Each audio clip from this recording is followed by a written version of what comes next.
Bismillahirrahmanirrahim. Assalamualaikum ya Rasulullah. Assalamualaikum wa ala ibadillahi salihin. Assalamualaikum warahmatullahi wabarakatuh.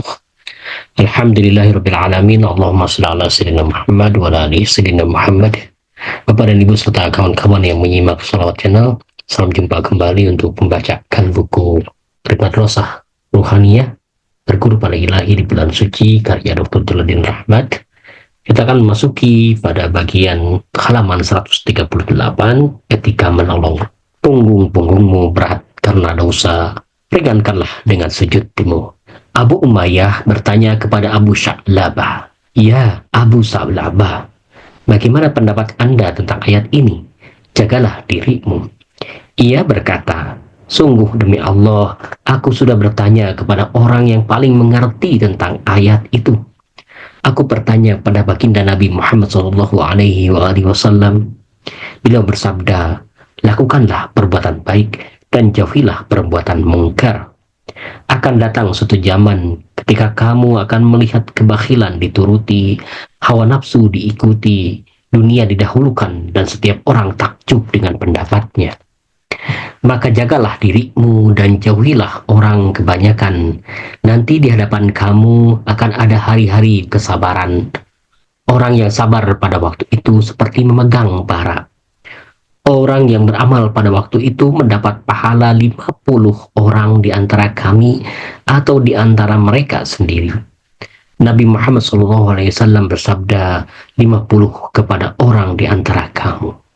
Kitab hadis terkenal Al-Tarhib wal Tarhib memberi judul pada hadis ini, dorongan untuk beramal saleh di tengah kerusakan zaman. Para mufasir seperti As-Suyuti mencantumkan hadis ini untuk menjelaskan makna ayat, "Hai orang-orang beriman, jagalah dirimu.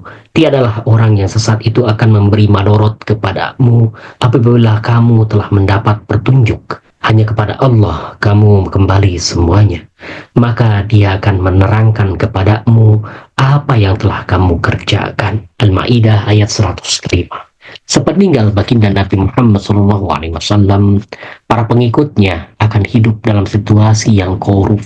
Manusia berlomba-lomba menumpuk kekayaan dengan memuji kebakhilan. Kebanyakan masyarakat kehilangan panduan, menghabiskan umurnya untuk mengejar-ngejar kesenangan. Kepentingan dunia lebih diutamakan ketimbang kepentingan akhirat. Orang-orang membanggakan pendapatnya sebagai yang paling benar. Orang beriman harus menyempal dari kebanyakan orang. Ia harus tabah melakukan kebajikan.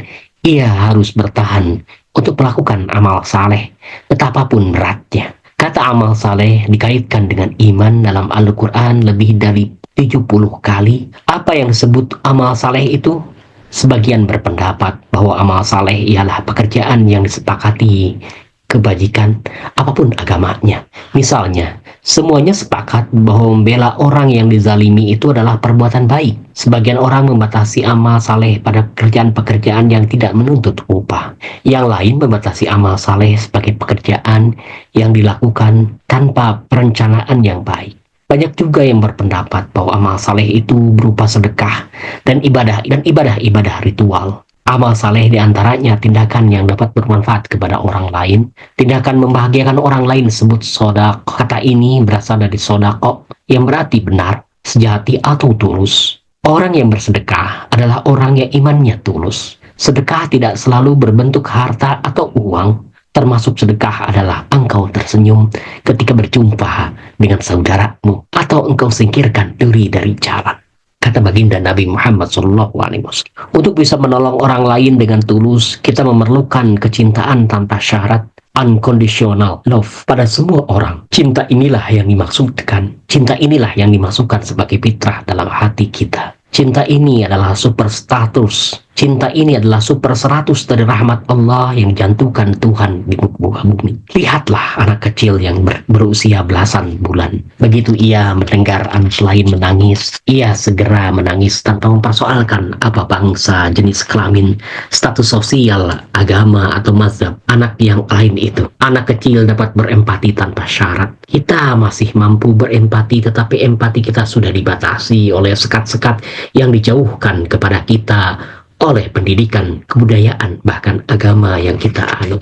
Kita sering menangis beneran ketika melihat orang yang menderita itu berasal dari keluarga kita, kelompok kita, atau himpunan yang dapat disambungkan dengan kata kita. Kita sering pura-pura menangis untuk siapa saja asalkan tangisan kita itu mendatangkan keuntungan kepada kita. Bukankah kita menjerit keras ketika ratusan wisatawan meninggal di Bali dan tidak meneteskan air mata sedikit pun ketika ribuan orang dibantai di Sampit, Ambon, Aceh, dan tempat-tempat lainnya di Indonesia? Bukankah kita juga berlinang air mata ketika mendengar dari doa seorang kiai di mimbar TV, tetapi kehilangan air mata ketika menyaksikan ribuan TKI diusir dengan kejam dari sumber nafkah mereka? Seorang syaikh tasawuf berkata, perkhidmatan tanpa cinta seperti bangkai yang cantik. Bentuk luarnya indah, tetapi ia tidak bernyawa. Dari seluruh upaya kita membantu orang lain, betapapun kecilnya, Tuhan hanya menerima bantuan yang kita berikan dengan cinta. Al-Kisah, seorang ibu dari salah seorang sultan dari Khalifah Utsmaniyah, membaktikan hidupnya untuk kegiatan amal saleh. Ia membangun masjid, rumah sakit, dan sumur-sumur umum untuk daerah permukiman yang tidak punya air di Istanbul,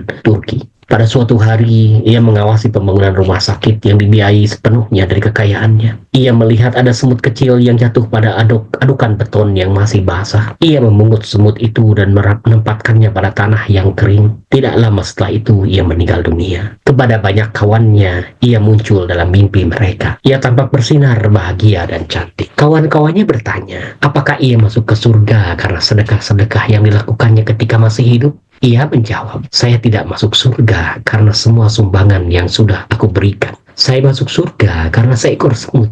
Ya Allah, jangan kau tuntut dariku di bulan ini semua kesalahanku. Hapuskan seluruh kesalahan dan kebodohanku. Hindarkan aku dari bencana dan petaka. Demi kemuliaan-Mu, wahai sandaran kemuliaan kaum muslimin. Wassallallahu ala sayyidina Muhammadin wa alihi tahirin. Walhamdulillahi rabbil alamin. Wa ma taufiqi illa billah. Alaihi tawakkaltu wa ilaihi unib. Assalamualaikum warahmatullahi wabarakatuh.